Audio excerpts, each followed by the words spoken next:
자, 보도록 합시다.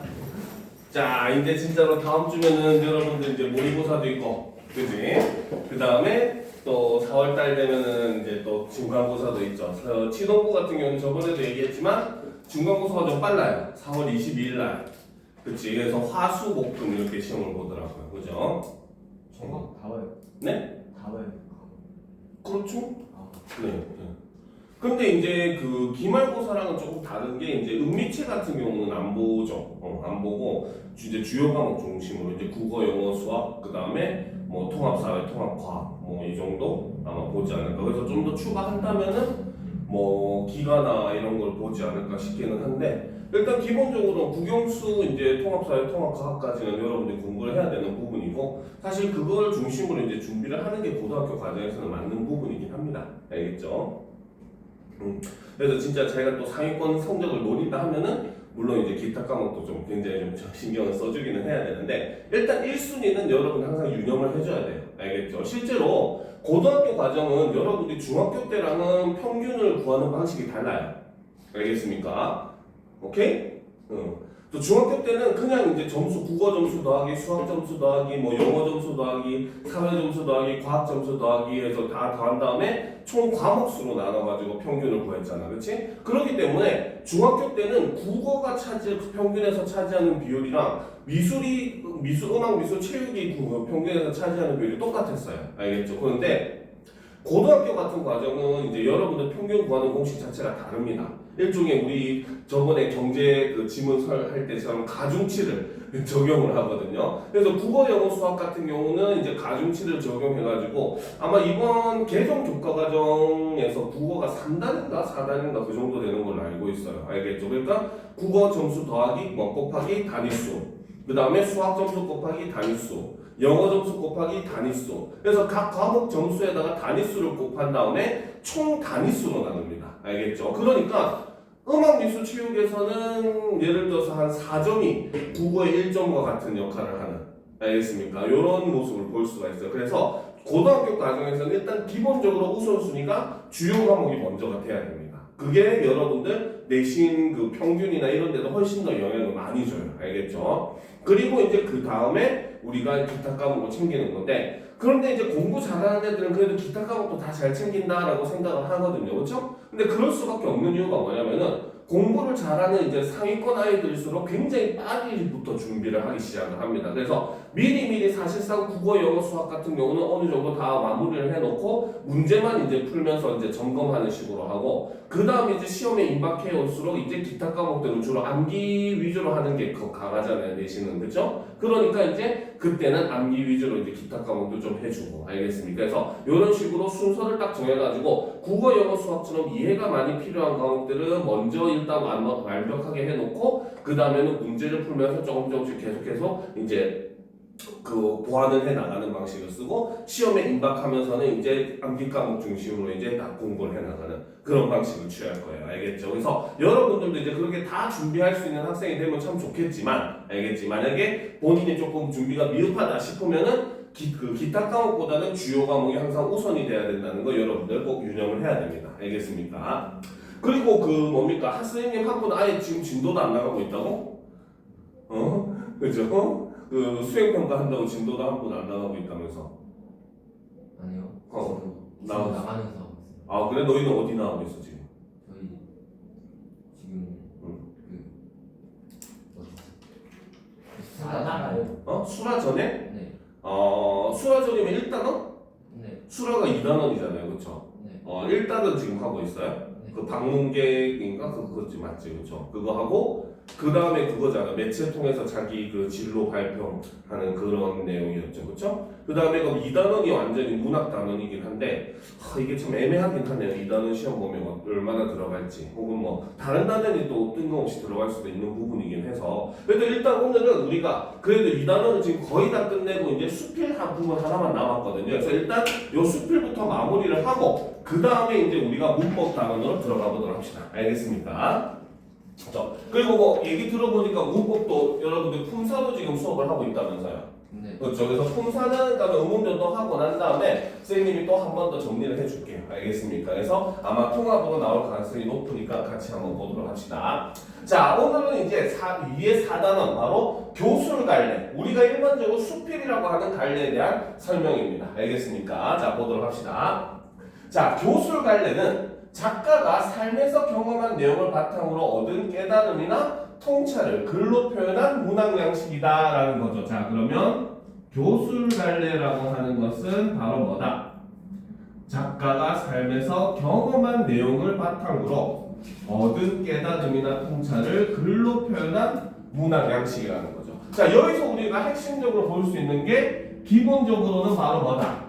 경험한 내용이 바탕이 된다는 거죠. 바로 사실성을 가지고 있다 라고 볼 수 있다는 거죠. 알겠습니까? 그러니까 사실 여기서 얘기하는 게 우리가 일반적으로 얘기하는 수필이 되는 겁니다. 알겠죠? 그래서 교술갈래는 작가가 자신의 이야기를 전달한다는 점에서 화자나 서술자를 내세우는 서정갈래나 서사갈래와 구분이 된다라는 거죠. 자, 교술갈래의 특징이 바로 뭐다? 작가가 자신의 이야기를 전달한다라는 거죠. 그렇죠? 그렇기 때문에 우리는 교술갈래를 1인칭의 문학이라고 하고, 자, 그렇기 때문에 여기서 등장하는 나라고 하는 사람은 바로 누구다? 글쓴이 자신이다. 이렇게 보시면 됩니다.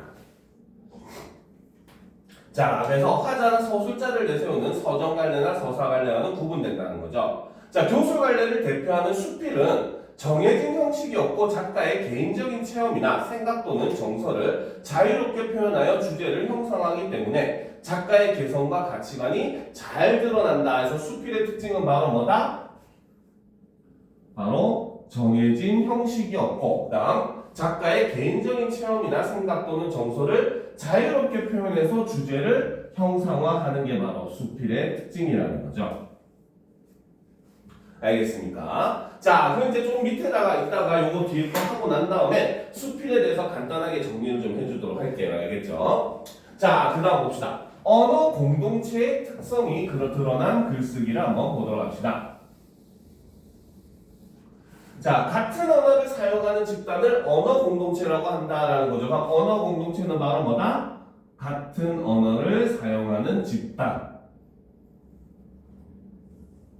자, 그러면 지금 이 교실에 있는 여러분들과 선생님은 전부 다 언어 공동체라고 볼 수 있겠죠. 한국어라고 하는 같은 언어를 사용하고 있으니까. 그렇죠? 자, 언어 공동체는 지역, 세대, 성, 문화에 따라 다양하게 구성되며 각 언어 공동체에 속한 사람들은 언어를 사용하며 삶을 공유한다라는 거죠. 알겠습니까? 그래서 우리는 언어 공동체의 구성원으로서 바람직한 언어 문화를 가꾸어 나가야 한다. 수필은 일상적 경험에 가치를 부여하고 작가만의 개성을 표현하는 글이다. 수필을 쓰는 경험을 통해 언어 공동체의 확장과 발전에 기여를 할 수 있다라는 겁니다. 알겠습니까? 자, 그러면 이제 본격적으로 수필이라고 하는 갈래에 대해서는 조금 간단하게 정리를 해봅시다. 왜? 일반적으로 우리가 시와 소설 같은 경우는 주로 많이 접하다 보니까 잘 아는데 수필은 또 은근히 학생들이 잘 모르는 경향이 많아요. 알겠죠? 자, 그러면 보도록 합시다. 자, 수필. 자, 첫 번째 개념을 보면, 자, 작가가 자신의 경험을 바탕으로 그로 인한 깨달음을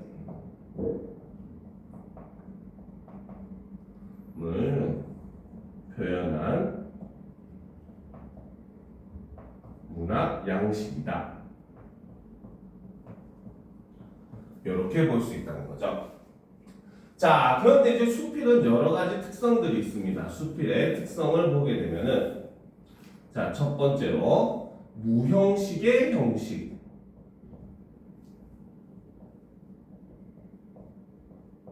이라고 얘기를 하죠. 알겠습니까? 무형식의 형식, 즉 딱 수필이라고 정해진 형식은 없다는 거예요. 소설은 소설이라고 딱 정해진 형식이 있고 시는 시라고 해서 정해진 형식이 있잖아요. 그렇죠? 그런데 수필은 수필이라고 딱 정해진 형식이 없습니다. 알겠죠? 그래서 수필 하위 갈래에 해당하는 편지, 일기, 독서 감상문, 기행문, 그쵸? 이런 것들은 전부 다 수필의 그 하위 갈래에 속하는 거고, 이 중에서 내가 필요로 하는 방식을 선택해서 사용하면 되는 거지, 꼭 수필은 이런 방식으로 써야 된다, 이런 그 규칙은 없다는 거죠. 알겠죠? 그래서 무형식의 형식이라고 하는 것은 바로 뭐다? 정해진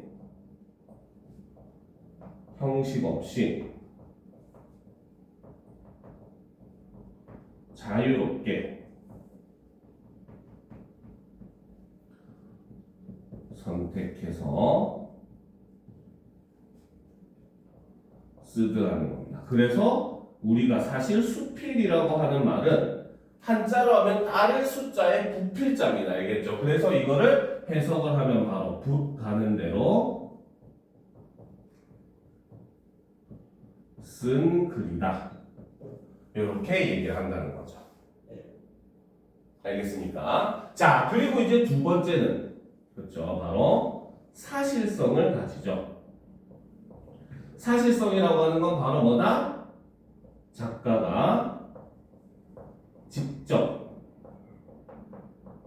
경험한 일이 소재가 됩니다. 그죠? 자, 그리고 이제 세 번째. 자, 바로 신변 잡기적이다 라는 말을 써요. 알겠죠? 자, 한자로 해석을 하면은 몸 신자의 주변 변자, 그래서 우리 몸 주변에서 일어나는 잡다하다 할 때 그 잡자입니다. 알겠죠? 그냥 잡다한 일기자입니다. 알겠죠? 그래서 우리 주변에 일어나는 잡다한 모든 일이 글의 소재가 될 수 있다는 거죠. 그렇죠? 그래서 우리 주변의 모든 일이 소재로 가능하다는 겁니다. 그러니까 여러분들이 집에 가다가 개똥을 밟았어. 근데 그걸 통해서 깨달음을 얻으면 그것도 수필의 소재가 될 수 있다는 겁니다. 무슨 말인지 알겠습니까? 그래서 이런 신변 잡기적인 모습을 가지고, 자, 그 외에는 뭐 네 번째, 그렇죠? 교훈성을 가지죠. 그렇죠? 그래서 바로 뭐다? 경험을 통한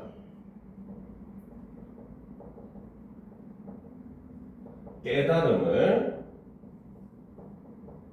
전달을 하는 거죠. 그러니까 독자들에게 뭔가 교훈을 주는 그러한 장르라는 겁니다. 알겠죠? 뭐 그 외에도 뭐 1인칭의 문학, 뭐 유머와 위트의 문학 이런 것들이 있는데 그런 것들은 그냥 대충 알아보면 됩니다. 알겠죠? 자, 그럼 이제 세 번째 사실 중요한 거는 이 부분이죠. 자, 수필도 크게 종류가 있습니다. 알겠습니까? 자, 크게 나누면 첫 번째 경수필 하고 중수필로 나눌 수가 있어요. 경수필은 가벼울 경자를 쓰는 겁니다. 알겠습니까? 자, 그래서 경수필이라고 하는 건 바로 뭐다? 비교적 주제가 가벼운 수필이죠. 그래서 이거는 일상의 경험이 소재가 되고 누구나 쓸 수 있는 이러한 수필을 우리는 경수필이라고 합니다. 알겠습니까? 알겠죠? 그러니까 우리가 흔히 알고 있는 아까 얘기했던 일기, 기행문, 독서 감상문, 그 다음에 뭐 편지 이런 건 전부 다 경수필에 해당하는 거예요. 그래서 우리가 흔히 알고 있는 일반적인 수필들은 다 경수필에 해당합니다. 알겠죠? 자, 그런데 반면에 자, 가벼운 경자가 있으면 가벼운 수필이 있으면 무거운 수필도 있겠지. 그렇지? 그래서 우리는 중수필이라고 하는 것도 존재를 합니다. 알겠죠? 자, 중수필이라고 하는 것은 바로 뭐다? 비교적 무거운 주제를 다루는 수필이고 이것은 우리 사회가 가지고 있는 사회 문제가 글의 소재가 됩니다. 그리고 이 글은 정수필 같은 경우는 전문가들이 그렇죠? 쓰는 그런 모습을 보여줘요. 그래서 중수필에 해당하는 것은 예를 좀 적어 놓을 필요가 있습니다. 우리가 방학 때 썼던 사설, 그렇죠? 그 다음에 칼럼, 평론 이런 것들이 전부 다 중수필에 해당한다는 거죠. 알겠습니까? 그래서 수필에 대해서는 최소한 우리가 요 정도는 꼭 알아둬야 된다라고 싶어서 선생님이 이렇게 정리를 해준 겁니다. 알겠습니까? 자, 그럼 이제 우리는 다음, 그쵸? 글을 한번 보다 합시다. 선의를 믿는 것의 어려움. 자, 준비됐습니까? 그쵸? 자, 그러면 처음부터 한번 살펴보도록 합시다. 자, 수필이니까 사실 내용 자체가 그렇게 어렵지는 않을 겁니다. 알겠죠? 자, 보도록 합시다. 자, 몸이 축나서 한의원을 다녔다라고 이렇게 시작을 하잖아, 그렇지? 자, 누가 한의원을 다닌 겁니까? 맞아. 화자? 자기 자신. 그치, 수필은 바로 뭐다? 나가 뭐 주인공이 그래 얘기하는 사람이 바로 글쓴이 자신이라고 했잖아요, 그렇죠? 그렇기 때문에 자, 몸이 축나서 한의원을 다녔던 바로 뭐다? 글쓴이의 경험을 이렇게 제시를 하더라는 거죠. 이런 거는 일종의 우리가 수필의 특징이라고 볼 수 있습니다. 알겠습니까? 됐죠? 자, 적었습니까? 계속 보도록 합시다. 그래서 지인에게 소개받은 그 한의원은 여간에서는 약을 지어주지 않는 곳이었다라는 거죠. 자, 아는 사람한테 소개받아서 한의원에 갔는데 이곳은 여간에서는 약을 지어주지 않는 곳이라고 한다. 않는 곳이라는 거죠. 이것이 바로 무엇이다? 바로 소개받은 한의원의 특징이라고 볼 수 있다는 거죠. 약간 특별한 점이라고 볼 수 있겠죠. 그렇죠? 자, 그 뒤로 누가 안부를 물으면 한의원을 다니고 있다고 여간에서는 약을 짓지 않는 곳이라고 대답했는데 그 말에 대한 사람들 반응이 흥미로웠다. 그러면 상당수가 침이나 뜸을 전문으로 하는 곳이겠구나 하며 넘거짚혔기 때문이다. 자, 많은 사람들은 약을 잘 안 지어준다 하니까 뭐라고 생각했다? 침이나 뜸을 내준다. 그렇죠. 침이나 뜸을 전문으로 하는 곳이구나라고 생각을 했다는 거죠. 그렇죠. 그래서 바로 뭐다? 그 한의원에 대한 그렇죠. 사람들의 반응 첫 번째는 바로 뭐다? 다른 데서 돈을 버니까 굳이 약을 짓지 않아도 되는 그런 곳이구나라고 생각을 했다는 거죠. 알겠습니까? 자, 계속 봅시다. 내 말은 그곳에서는 필요 없다고 판단되는 사람에게 불어 한약을 쓰지 않는다는 뜻이었는데 그런 상황을 상상하는 사람은 없었다라는 거죠. 그렇죠? 자, 그 다음 이제 두 번째는 바로 뭐다? 왜 그러느냐고 물어보는 몇몇이 있기는 했다는 거죠. 자, 그런데 이 사람들은 어떤 사람이다? 그나마 어떻게 판단을 미루고 무언가를 확인해 보려는 그러한 사람들이었기 때문에 물어보더라는 거죠. 그렇죠? 이것이 바로 사람들의 반응 몇 번째? 두 번째라는 겁니다. 알겠습니까? 자, 그러면 이제 여기서 우리가 두 가지 이제 그 뭡니까? 그렇죠? 반응을 통해서 알 수 있는 거는 바로 뭐다? 한의원이 이렇게 여간에서는 약을 지어주지 않는다는 사실을 사람들이 잘 믿는다, 안 믿는다? 안 믿는다는 뜻이 된다는 거죠. 이해가 됩니까? 그쵸? 그죠? 왜 안 믿겠어, 당연히? 그냥 다른 거 잘 되지. 그러니까 돈을 벌려면은 약을 지어주지 뭔가를 해줘야 되는데, 그치? 어떻게 보면은 뭡니까? 이 한의원은 돈을 벌기 위한 행위를 하지 않는 한의원이라는 거죠. 그쵸? 그러니까 사람들이 잘 믿지 않는다는 겁니다. 알겠습니까? 자, 그럼 이제 계속 보도록 합시다. 그죠? 자, 처방을 원해서 온 사람이라도 경우에 따라서는 그냥 돌려보내기도 하는 것. 그런 원칙은 한의원 운영에 현실적인 도움이 되지 않을 것이다 라는 거죠. 자, 꺽쇠로 표시합시다. 이것 때문에 사람들이 잘 안 믿는다는 거죠. 그쵸? 자, 그리고 이것이 바로 뭐다? 그 한의원의 원칙이 현실적으로 어려운 이유라고 볼 수 있고 이것은 이걸 바로 뭐다? 사람들이 그 한의원의 원칙을 쉽게 믿지 못하는 이유도 될 수 있다는 거죠. 알겠습니까? 자, 계속 봅시다. 하지만 찾아온 사람으로서는 불필요한 지출을 않을 수 있으니 그것을 어떤 어떤 선이라고 할 수 있지 않을까라는 거죠. 즉 바로 뭐다? 이 한의원이 하는 행동은 글쓴이에 있어서는 무엇으로 느껴졌다? 하나의 선이라고 느껴지더라는 거죠. 알겠습니까? 이해가 됩니까? 그렇죠. 자, 이것이 바로 뭐다? 바로 그 한의원의 원칙에 대한 글쓴이의 생각으로 볼 수 있고, 여기서 우리는 그 한의원에 대해서 긍정적으로 인식하는 글쓴이의 모습을 볼 수 있다는 거죠. 알겠습니까? 이해가 돼요? 왜 대답을 안 하지? 응? 응? 대답을 해야지. 그죠? 자, 하지만 사람들의 반응을 보니 요즘 그런 선의는 아주 드문 것이 되었구나 하는 생각이 들었다. 쉽게 떠올릴 수 없고 상상하기 힘드니 아마 믿기는 더 어려울 것이다 라는 거죠. 즉 바로 뭐다? 하지만 우리가 살고 있는 현실은 바로 뭐다? 사람들의 그런 뭡니까? 선의를 쉽게 믿는다 못 믿는다? 믿는다. 못 믿는다는 거죠. 그렇죠? 그래서 여기서는 바로 뭐다?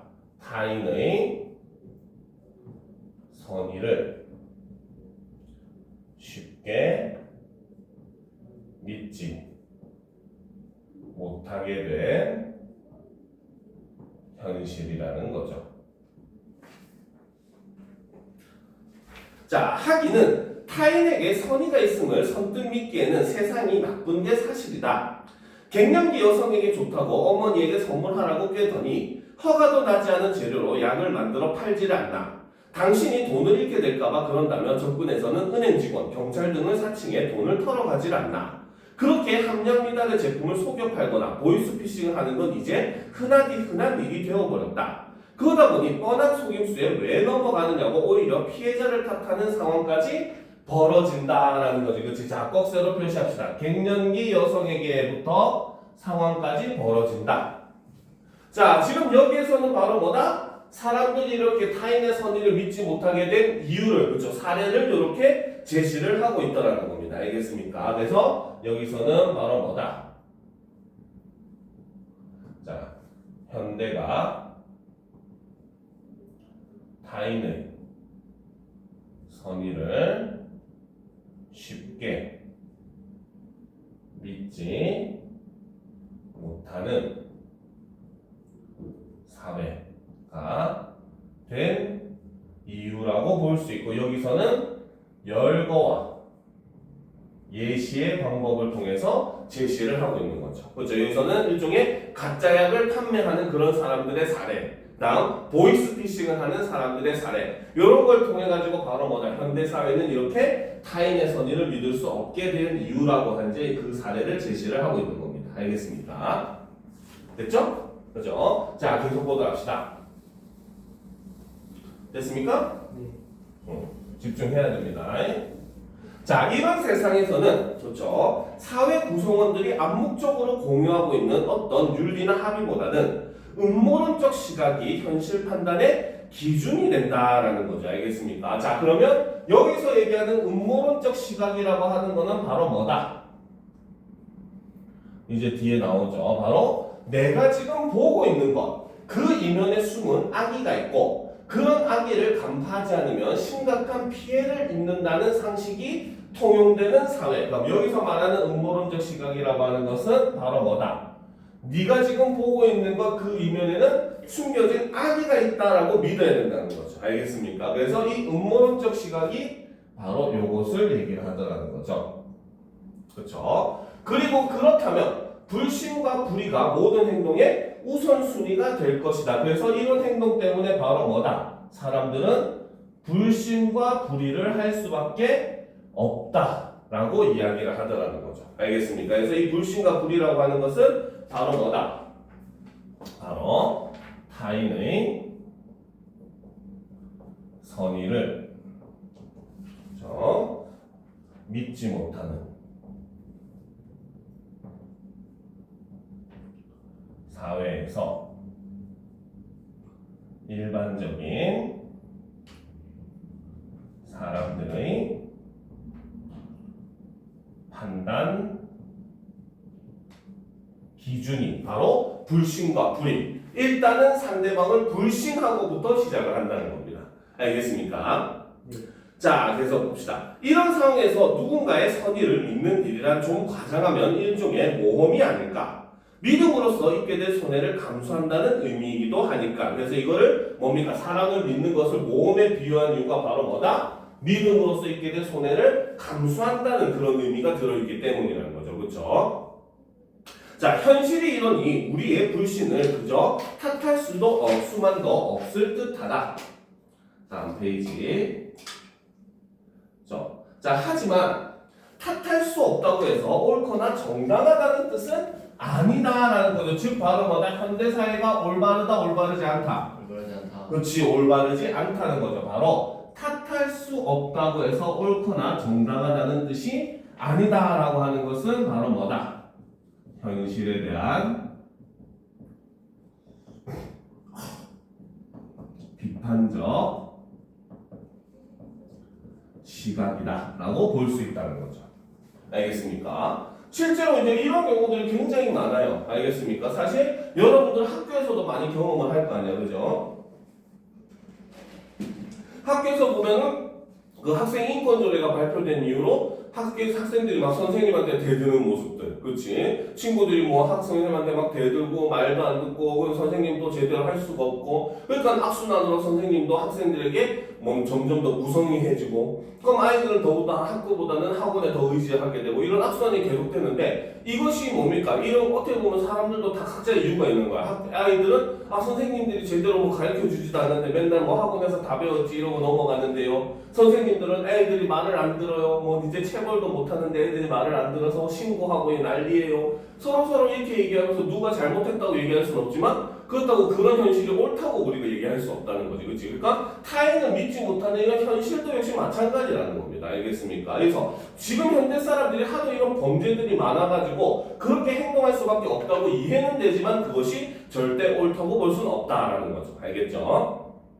자, 보답시다. 얼마 전 6살 조카가 유치원 통학버스에서 아주 기분 좋은 얼굴로 내렸다. 선생님과 같은 자리에 앉아와서 그런가 싶어 물어보니 맑은 얼굴로 그렇다고 대답했다. 선생님이랑 뭘 하면서 왔는데? 얘기하면서 왔지. 무슨 얘기했는데? 조카는 신이 나서 선생님이랑 나눈 이야기를 전해주었다. 점심시간에 누구랑 싸우지 말고, 수업시간에는 서 있지 말며, 무슨 시간에는 돌아다니지 말고, 통학버스를 기다릴 때는 장난치지 말라는 지적과 당부였다. 결국 조카는 버스에서 오는 내내 혼이 난 것에 가까웠는데 뭐가 저렇게 얼굴이 화날 정도로 즐거울까라는 거죠. 자, 꺽쇠로 표시합시다. 얼마 전부터 즐거울까까지 꺽쇠로 표시를 하도록 합시다. 자, 여기서는 지금 바로 뭐다? 바로 조카의 일화를 제시를 하고 있다는 거죠. 그렇죠? 자, 그래서 이 조카의 일화를 제시를 함으로써 바로 뭐다? 신뢰의 중요성을 강조하고 있다라고 볼 수 있다는 거죠. 알겠죠? 그리고 이 신뢰의 중요성을 강조함으로써 바로 우리는 무엇이 가능하다? 즉, 타인의 선의를 믿고 수용하는 것이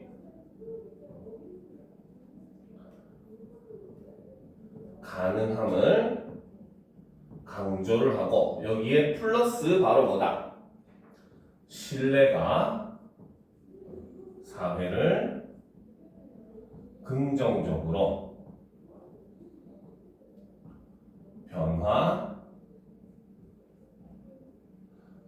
변화시킨다고 하는 이런 전망을 얘기를 한다는 거죠. 알겠습니까? 지금 어떻게 보면 내용만 보게 되면 선생님한테 혼나서 온 건데, 그치? 이 아이는 굉장히 밝은 표정인 거야. 혼났음에도 불구하고, 그죠? 자, 그럼 계속 보도록 합시다. 자, 그러다 조카는 어쩌면 겉으로 드러난 말 대신 선생님의 선의를 들으며 왔겠구나 하는 생각을 했다라는 거. 이거 다 적었습니까? 그렇죠. 자, 그래서 지금 내가 바로 보다 조카가 이렇게 싱글벙글 혼이 났음에도 불구하고 즐겁게 생각한 이유는 바로 뭐 때문에? 바로 겉으로 드러나는 말 대신에 선생님의 선의를 들으며 왔겠구나 하고 생각을 했다는 거죠. 그렇죠? 자, 이것이 바로 뭐다? 조카가 그쵸? 자, 혼이 난 이야기를 기에도 그쵸? 즐거운 표정을 한 것에 대한 글쓴이의 깨달음이 된다는 거죠. 알겠습니까? 자, 그래서 조카가 그렇게 들을 수 있었던 예는 진심이 잘 전달되도록 표현한 선생님의 능력이 있었겠지만 아무리 그렇게 표현해도 듣지 않고 믿지 않으면 방법이 없지 않은가. 이렇게 타인의 성의를 듣고 신뢰할 수 있는 힘, 우리에게도 분명 있었을 그 힘을 우리는 언제부터 잃어버리고 만 걸까라는 것을 자, 꺽쇠로 표시합시다. 타인의 선의를 듣고 신뢰할 수 있는 힘. 이것이 우리한테도 있었을 텐데 우리는 잃어버렸다는 거죠. 그렇죠? 즉 바로 뭐다? 자, 여기서 하자는 글쓴이는 바로 뭐다? 조카의 경험을 통해 가지고 바로 조카의 일화를 통해 타인은 쉽게 신뢰하지 못하게 된 현실에 대해 스스로를 성찰하고 반성을 하고 있다는 거죠. 됐습니까? 그렇죠? 자, 나는 나 좋았겠지 하는 조카를 보고 있다가 그 손을 쥐어보았다. 믿을 수 없게 조그맣고 보드랍고 연약했지만 그 아이가 쥐고 있는 세상은 어쩐지 내 것보다 크고 단단하게 느껴졌다라는 거죠. 자, 그러면 여기서 얘기하는 그 아이가 쥐고 있는 세상이라고 하는 것은 바로 어떤 세상? 바로 타인은 어떻게 할 수 있는 세상? 믿을 수 있고. 그치, 바로 타인을 신뢰할 수 있는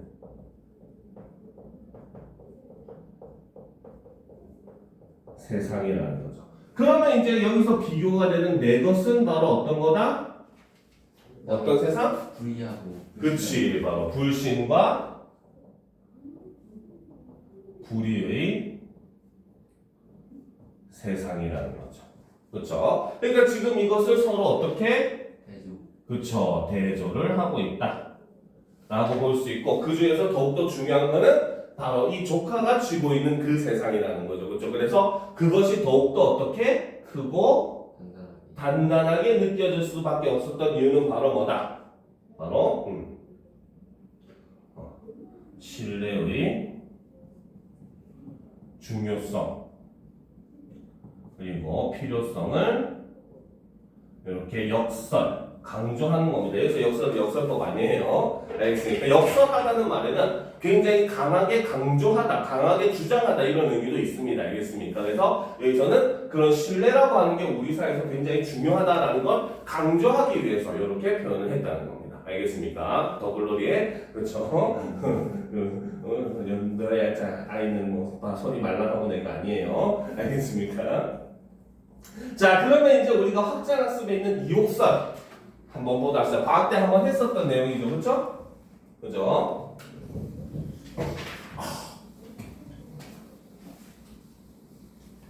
근데 네, 아까 그걸 중스피드. 경수필이죠. 자신의 경험을 바탕으로 쓴 거니까. 알겠습니까? 물론 현실적인 문제를 담고 있긴 하지만 네. 개인의 경험을 중심으로 쓰는 거는 경수필이라고 보는 겁니다. 알겠죠? 중수필은 우리가 그 방학 때 봤었던 사설들 있잖아요. 얘는 개인의 경험이 일체 없이 굉장히 뭡니까? 우리 사회만을 이렇게 다루는 그런 모습을 보여주잖아요. 그렇죠? 이런 것들이 중수필이라고 보면 돼요. 알겠습니까? 자, 우리가 방학 동안 했었던 이욕설, 그렇죠? 자, 설이라고 하는 거는 이거는 꼭 적어놔야겠죠. 이거는 고전 수필을 한 종류이죠. 그렇죠? 그리고 이 설이라고 하는 거는 바로 뭐다? 예화, 플러스 주장의 2단 구성을 취하고 있는 게 설의 가장 큰 특징이다 라고 보시면 됩니다. 알겠습니까? 자, 그럼 이제 본격적으로 내용을 한번 살펴보도록 합시다. 자, 집에 오래 지탱할 수 없이 퇴락한 행랑채 3칸이 있어서 나는 부득이 그것을 모두 수리하게 되었다라는 거죠. 자, 그래서 지금 여기서는 바로 뭐다? 바로 글쓴이가 집을 수리한 경험을 이렇게 제시를 하고 있다는 거죠. 그죠? 자, 그런데 봅시다. 이때 그중 2칸은, 그치? 자, 이 2칸은 바로 뭐다? 비가 샌지 오래되었던 그런 칸이라는 거죠. 그쵸? 그래서 나는 그것을 알고 너 어물어물 하다가 미처 수리하지 못하였고, 반면에 다른 한 칸은 저 바로 뭐다? 한 번밖에 비를 맞지 않았기 때문에 급히 기와를 갈게 하였다라는 거죠. 알겠습니까? 그래서 여기서 2칸은 바로 뭐다? 비가 샌지 오래됐음에도 불구하고, 즉 고장난 것을 알았음에도 불구하고 잘못을 고치지 않았던 경우라고 볼 수가 있고, 반면에 나머지 한 칸은 바로 뭐다? 한 번만 비를 맞았기 때문에 이것은 잘못된 것을 알고 바로 고친 케이스라고 볼 수 있다는 겁니다. 알겠습니까? 자, 그런데 수리하고 보니, 그쵸? 비가 샌지 오래된 것은 어때?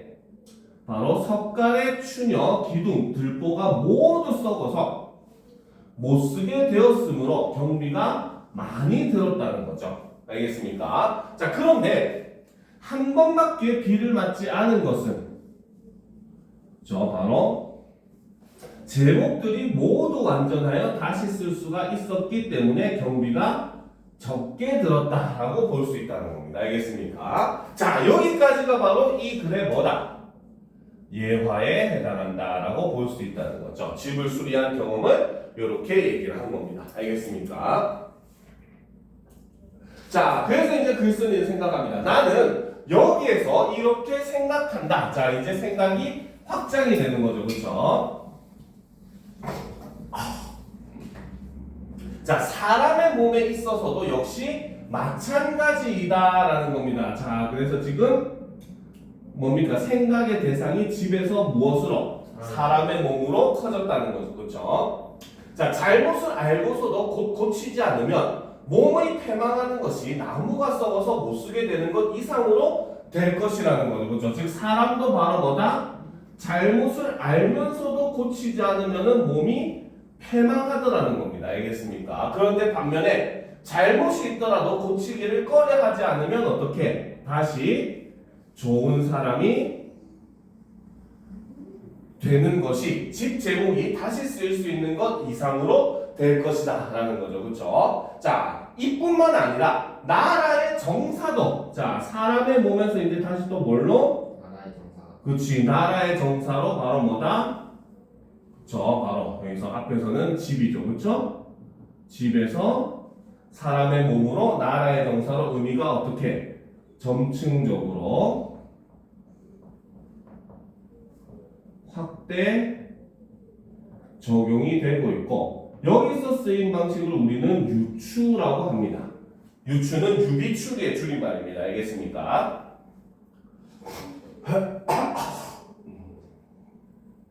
자, 그래서 모든 일에 있어서 백성에게 심한 해가 될 것을 머뭇거리고 개혁하지 않다가 백성이 못 살게 되고 나라가 위태하게 된 뒤에 갑자기 변경하려 하면 곧 붙잡아 일으키기가 어렵다. 삼가지 않을 수 있겠는가? 삼가해야 된다, 말아야 된다? 해야 한다. 그렇지, 삼가해야 된다라는 거죠. 바로 서리법을 통해서 주장을 강조하면서 그를 마무리를 하고 있더라는 겁니다. 무슨 말인지 알겠습니까? 그쵸? 자, 그래서 지금 바로 뭐다? 집을 수리한 경험을 이제 뭡니까? 그거를 점층적으로 확대 적용시키고, 그거를 유추의 방식으로 이제 사용을 해서 사람의 몸의 경우도 마찬가지고, 나라의 정치도 마찬가지다라는 거죠. 그래서 사람도 자신이 잘못된 걸 알면 바로바로 고쳐야 올바른 사람이 되듯이, 나라도 역시 어떻게 잘못된 정책이 내는 거는 바로바로 고치고, 탐관오리나 이런 사람들도 바로바로 섞어낼 수 있어야지만 나라가 올바로 될 수 있다라고 하는 거를 이렇게 주장을 했고, 그리고 이제 이 부분 마지막 부분이 바로 주장에 해당하는 거죠. 알겠습니까? 그렇죠. 그러니까 선생님이 늘 얘기하죠. 여러분들 이렇게 잘못된 행동을 얘기해주면 바로바로 고쳐야지 올바른 사람이 되는 겁니다. 결국 그것이 나중에는 썩어서 고름이 돼서 터지는 수밖에 없어요. 알겠습니까? 그래서 자꾸 자신이 잘못된 것들, 공부하는 자세라는 것에서 잘못된 것들을 알게 되면은 빨리빨리 고치는 사람이 현명한 사람인 겁니다. 알겠습니까? 나중에 돼서 후회해봤자 아무런 소용이 없어요. 정말로. 알겠습니까? 그래서 그런 것들 참 주의를 하도록 합시다. 알겠죠? 자, 일단 여기까지 하고 10분 정도 쉰 다음에 우리가 이어서 이제 문법을 나가야 되니까 좀 쉰 다음에 문법으로 이어서 나가도록 합시다. 알겠습니까? 쌤, 근데 갑자기 생각나는 건데요. 응.